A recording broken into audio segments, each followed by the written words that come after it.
don't do little things, right? And I was about to say, tell us a little bit about your career.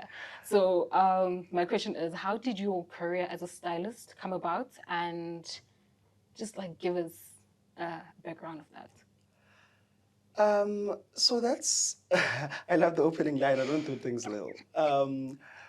So I've always been passionate about fashion ever since I knew what fashion was. So when I grew up, I used to see my sisters dressing up and just seeing the fun in all of that. Hence, I really gravitated towards an interest in the world of fashion, the world of clothing. I'd always just been convincing my sister to, can I please dress you for one of your events? I'd make sketches and show them to her.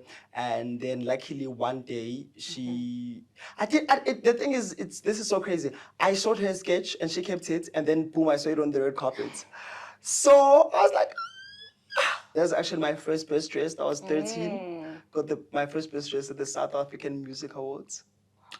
I was so convinced that I could not make a living in the industry of fashion, so I had to choose an industry that would allow me to make it. First of all, I love nice things, so I was like, I have to become a cosmetic surgeon because I love nice things, and I can basically redesign people's bodies.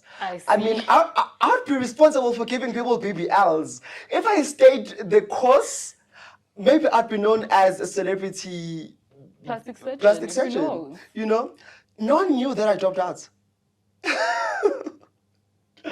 I knew they were gonna try and talk me out of it. Luckily, my siblings have led very successful careers without any graduate. There's no a single graduate at home. My sister Ayanda, who is a multi-award winning record-breaking music executive, and my brother Lungelo Gumede, who is now Dr. Lungelo Gumede, who has a wax museum, Africa's first wax museum. There's a line of one of Casper's lines that say, "Now I pull up in a coupe and ask my lawyer cousin what to do."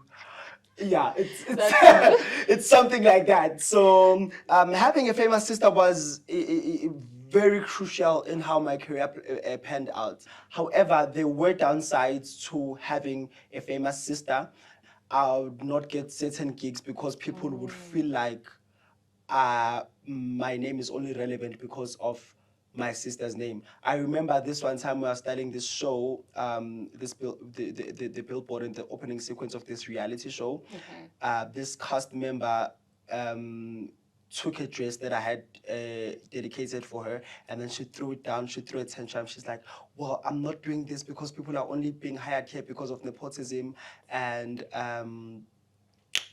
yeah, that was I think the first season of The Real Housewives of Durban. I live and breathe. When I say I live and breathe fashion, I live and breathe fashion. I remember going to this designer and for my first magazine cover shoot, and he made me wait 4 hours outside of his house.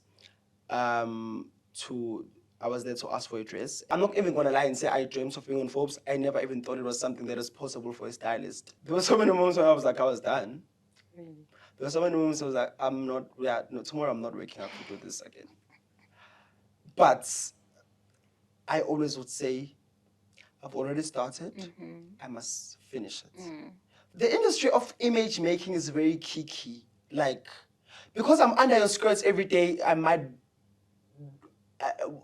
mistaken that closeness for a friendship. And when you're mistaken anything for a friendship that is not, you end up learning the hard way that it's not. I am really in my Kim Kardashian era. I like it. And the one that had me running for any president once, because I'm already coming up with solutions. Solution. Why that had me now? Like one that has me running as a president once.